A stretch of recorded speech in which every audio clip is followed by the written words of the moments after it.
there comes a moment, often quiet, almost imperceptible, when the soul can no longer endure its own betrayal. You may spend years adapting, pleasing, fitting into molds shaped by other hands. You wear masks so convincingly that even your reflection forgets its original face. But the psyche keeps count, and one day the hidden self emerges, not as a grand event, but as a whisper too loud to ignore. To choose oneself above all is to commit an act that strikes at the heart of the human condition, a condition that has, since the earliest tribal rituals, bound the individual to the collective. From the beginning of consciousness, man has been shaped by the group. He has learned to survive by belonging. In ancient times, expulsion from the tribe was a sentence worse than death because it symbolized not only physical danger, but existential abandonment. Thus, to separate from the collective evokes a primordial fear, a deep psychic anxiety that echoes through generations of conditioning, and yet it is only through this separation that true psychological development becomes possible. The process of individuation, which begins when a person turns inward and chooses to heed the voice of the self, rather than the chorus of the crowd, cannot occur within the full comfort of societal conformity. The collective provides identity, but it is a borrowed one. It grants security, but at the cost of truth. Its demands are subtle and powerful. It tells you what to value, what to fear, whom to become. It rewards you for agreement and punishes deviation with silence, with judgment, or with exile. Therefore, the initial gesture of choosing oneself is not a celebration, it is a severing. It is often accompanied by guilt, by mourning, and by doubt. For to turn away from the collective is to enter a wilderness in which the soul stands unclothed. This movement inward is not simply a matter of independence or personal preference. It is a metaphysical necessity. At a certain point, the psyche reaches a saturation point of falsehood. The image it presents to the world, crafted by years of adaptation, performance, and compromise, no longer sustains it. There is a hollowness that grows louder, a feeling of fragmentation, a sense that one's outer life has become divorced from the inner mythos that seeks expression. It is this tension that initiates the process of individuation, not through inspiration, but through a crisis, a collapse of meaning, a realization that the scaffolding of the life one has built was never truly their own. To choose oneself, then, is to accept the risk of standing apart. It is not narcissism, nor is it rebellion for its own sake. It is the first true act of alignment between the ego and the self, the deeper organizing principle of the psyche that holds the blueprint of one's becoming. The self does not speak in commands. It emerges in symbols, in dreams, in strange attractions and quiet repulsions. It whispers through intuition and is easily drowned out by the noise of the world. When one chooses the self over the collective, one does not gain immediate clarity. Rather, one steps into a liminal space, a kind of psychic twilight, where old identities no longer hold and new ones have yet to emerge. This space is fertile, but it is also frightening. The individual must now encounter aspects of the psyche that were once denied or repressed in order to maintain collective acceptance. These often include the shadow, the disowned parts of the personality, the fears and desires that contradict the social persona. They rise to the surface, not as enemies, but as messengers. They reveal what was sacrificed in order to belong, and now, outside the collective, the individual must take responsibility for these parts, must learn to integrate them. This is no easy task. The ego, having long functioned as a servant of the social self, resists this transformation. It prefers the familiar pain of conformity to the unfamiliar responsibility of freedom. But the process continues. Slowly, the individual begins to establish a relationship with the self, a center that transcends both the ego and the collective.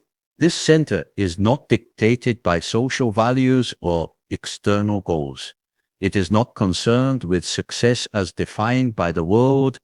It seeks wholeness, and wholeness is messy.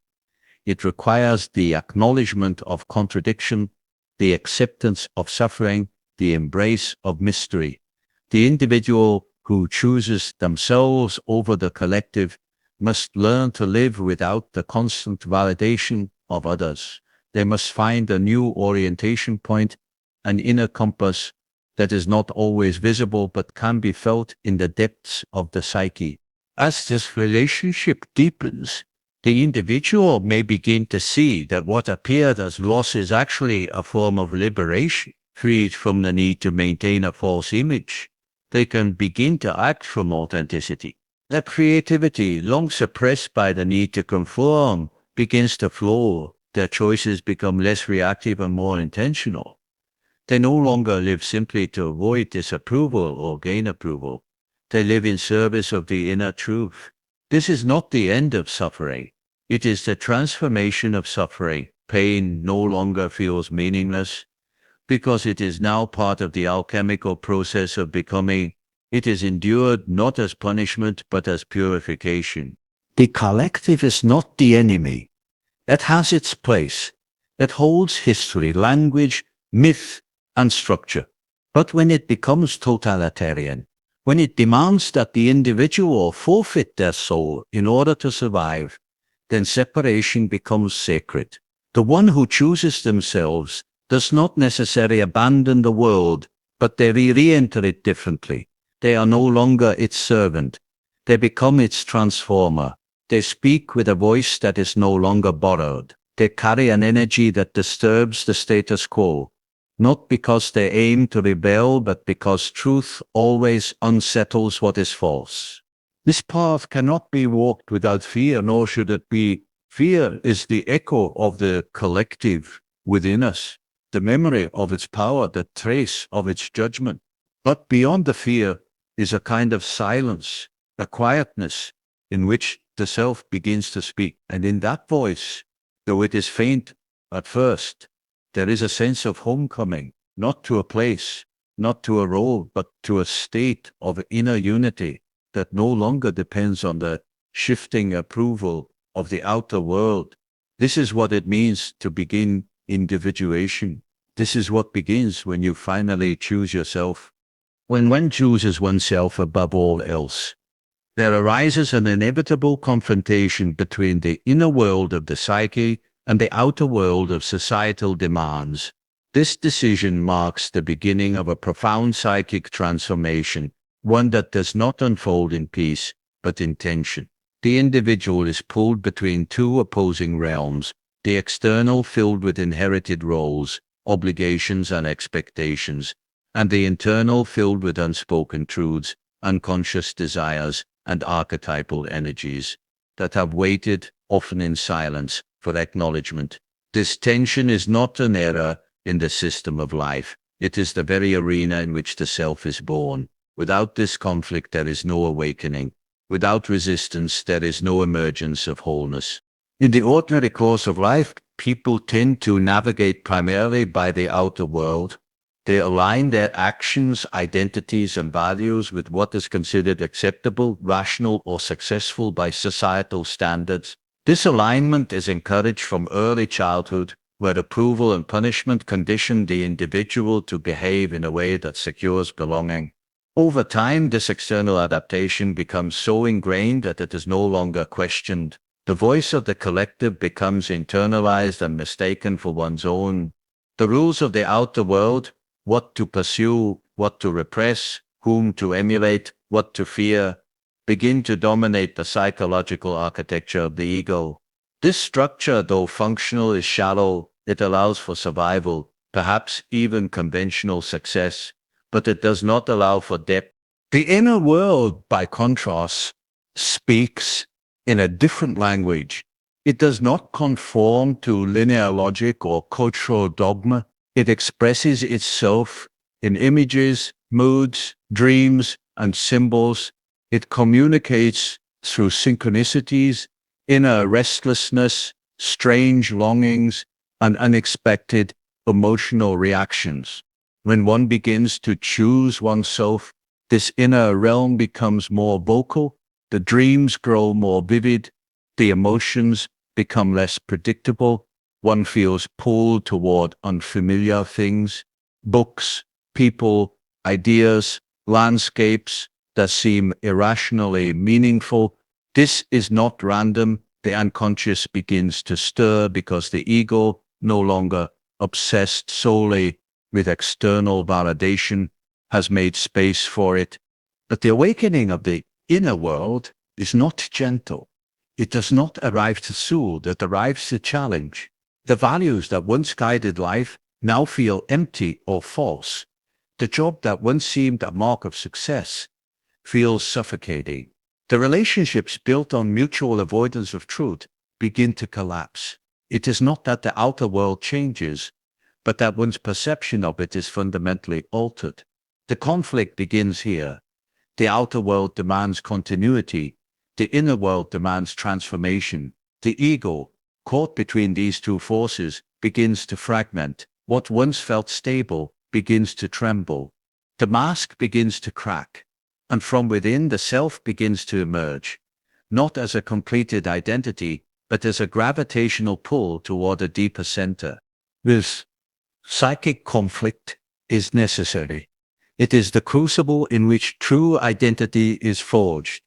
If one were to shift into the inner world without resistance from the outer, there would be no integration, only escapism. Likewise, if one were to remain fully in the outer world, dismissing the inner core, they would stagnate, suffocating under the weight of inauthenticity. The tension between the two must be held. It is the symbolic image of the cross. The ego stretched between heaven and earth, between what is and what could be. In this space of suffering and contradiction, something new can be born, not a compromise, but a synthesis. To live in this tension is not comfortable. One is often misunderstood even by those closest to them. There may be moments of doubt, so deep that the individual wonders whether they are losing their mind. But what is actually happening is the reorganization of the psyche around a new center.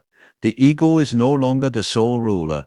It becomes a servant of the self. This reorientation does not mean the outer world is abandoned. It means it is now approached with different eyes. Choices are no longer made out of fear or compulsion, but from a deeper sense of resonance. One begins to ask not what is expected, but what is true, not what is profitable, but what is meaningful. The inner world, once awakened, becomes a source of guidance. Symbols that emerge in dreams are no longer dismissed as nonsense. Emotional disturbances are no longer seen merely as pathologies, but as signals. Even suffering acquires a new dimension. It becomes instructive. The psyche reveals its own wisdom, often in irrational forms.